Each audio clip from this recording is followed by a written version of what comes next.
안녕하세요. 콘스탄트 김의 티스와 함께 돈 버는 아카데미. 이번 시간에는요, 돈 버는 투자. 월 500만 원 저축하는 것보다 50만 원 저축하는 것이 훨씬 더 어렵습니다. 이유가 무엇일까요?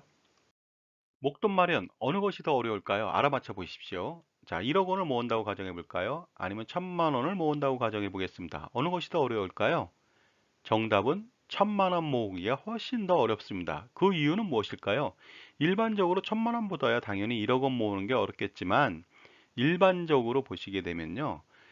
살아가면서 1000만 원의 종잣돈을 빨리 만드는 사람은요. 쉽게 1억 원도 모을 수가 있습니다. 하지만은 가난한 사람들 특징이 뭐냐면요. 100만 원, 1000만 원이라고 하는 목돈 마련에 굉장히 어려워한다는 거죠.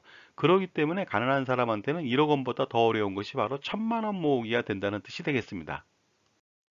자, 그렇다면요. 저축과 투자는 어떨까요? 월 500만 원을 저축하는 것과 그 다음에 월 50만 원을 저축하는 것, 어느 것이 더 어려울까요? 알아맞혀 보십시오. 이것 또한 월 50만 원 저축하는 것이 훨씬 더 어렵습니다. 그 이유에 대해서 말씀을 나누도록 하겠습니다. 자, 이것은요, 소비 함수가 되겠습니다. 세로축은 소비량이 되겠고요. 그 다음에 가로축은 소득량이 되겠습니다. 사람들은요, 소득이 증가하면 증가할수록 소비량도 증가하는 것으로 알고 있습니다. 대부분 이건 맞겠죠. 하지만요, 소득이 없다 하더라도 최저 소비 수준은 언제나 쓴다는 것이 되겠습니다. 왜냐하면 생계를 위해서 반드시 써야 된다는 거죠. 그래서 돈을 벌지 못하는 사람도 반드시 생활비는 필요하다는 겁니다. 그것이 바로 최저 소비 수준이라고 말씀드릴 수가 있습니다. 따라서 최저 소비 수준을 감안해서 소득이 증가할 때 한계 소비 성량에 맞춰서 최종 소비량이 결정될 수 있다고 볼 수가 있습니다. 계속해서 알아보도록 하겠습니다. 최저 소비 수준 B가 있습니다. 그 다음에 이제 소득이 증가하겠죠. 그랬을 때 소비 곡선은 이렇게 정의할 수가 있습니다. 바로 최저 소비 수준으로부터 바로 우상향하게 됩니다. 그래서 소비 곡선 C는 스몰 cy 플러스 B가 되겠습니다. 결국 뭐냐면요. 최저 소비 수준 플러스 소득이 증가함에 따라서 소득 한계 소비 성향 스몰 c가 되겠다는 것이 되겠습니다. 그런데 소득이 증가하면 증가할수록 소비량이 증가하는 것은 맞습니다만은 정비례로 증가하는 것은 아니고요. 바로 최저 소비 수준으로부터 체감적으로 증가한다고 볼 수가 있습니다. 그것을 어떻게 증명할 수 있냐면요. 좌변과 우변을 소득 Y로 나눠보면 되겠습니다. 결국 그렇게 된다면요. 최종 소비량, 소득 대비 소비량이라고 하는 것은요. 우변 보시게 되면은 Y분의 B 플러스 C가 되겠죠. 결국 소득이 증가하면 증가할수록 Y분의 B는 점점 작아질 것으로 판단합니다. 체감된다는 것이 되겠죠.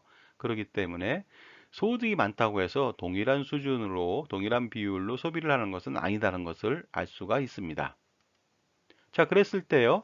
그 소득과 소비 곡선이 만나는 점을 바로 이것은 무엇이 되겠습니까? BEP가 되겠죠. 바로 그 소득과 소비를 완전히 0이 되는 시점이 되겠습니다.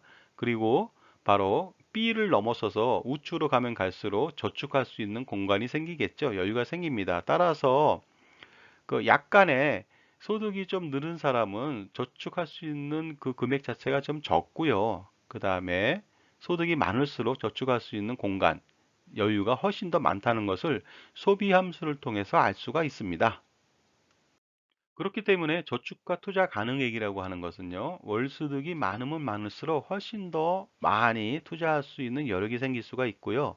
적으면 적을수록 그 최저 소비 수준 자체를 해야 되기 때문에 저축과 투자 금액이 작아질 수밖에 없습니다. 따라서 50만 원보다 500만 원 투자하는 것이 훨씬 더 쉽다는 것을 알 수가 있다는 것이 되겠습니다. 최저 소비액이 월 100만 원이라고 가정해 봤을 때 월수도 200만 원이라고 한다면은요. 최저 소비 월 100만 원 플러스 알파의 소비를 또 하게 될 겁니다. 그렇게 되면 나머지 금액으로 남는 돈으로 저축과 투자를 하게 되는데 이럴 때 그 저축과 투자가 굉장히 어렵다는 것을 보여주고 있습니다. 하지만 월수득 1000만 원인 경우에는요. 최저 소비액 월 100만 원 플러스 일정액의 그 한계 소비 성향에 맞춰서 뭐 200만 원, 300만 원 추가로 더 월 소비를 할 수가 있겠죠. 그렇게 된다면 최종 소비량은 어떻습니까? 월 300, 400, 500 정도밖에 안 되다 보니까 나머지 금액, 여유분의 금액으로 훨씬 더 저축과 투자가 용이하다는 것을 알 수가 있다는 것이죠. 자, 그렇다면요. 저축과 투자 효과 알아봐야 되겠죠? 월 50만 원 저축한다고 가정해 보겠습니다. 굉장히 어렵습니다만은 어쨌든 간에 열심히 해서 50만 원 저축한다고 가정해 볼까요? 10년간 4% 투자합니다. 그러면 10년 뒤에 7,363만 원이 나오고요. 30년간 투자했을 때 3억 4,703만 원 정도가 나옵니다. 이 돈으로는 집을 살 수가 당연히 없겠죠? 그런데 월 500만 원을 저축한다고 가정해 볼까요? 저축과 투자한다고 가정해 보겠습니다. 10년간 4% 투자한다면 금액은 무려 7억 3,623만 원이 되고요. 30년이 지났을 때는 무려 34억 7,025만 원이 된다는 것이 되겠죠? 그러다 보니까 어떻습니까? 그 월 소득량에 맞춰서 투자 여력이 많은 사람이 무조건 부자가 될 수 있다는 것을 알 수가 있습니다. 따라서 저축과 투자를 통해서 부자가 될 수 있다고 가정했을 때 그 부자가 될 수 있는 가장 중요한 팩트는 투자 수익률이 절대 아닙니다. 바로 소득이 되겠습니다. 그래서 투자의 요체, 가장 중요한 것은 소득을 늘리는 것이 가장 부자가 될 수 있는 지름길이라고 보기 때문에 자기 개발을 통해서 자신의 가치, 자신의 브랜드를 높여서 소득을 증가시키는 것이 바로 투자의 요체라고 말씀드릴 수 있습니다. 자, 지금까지요.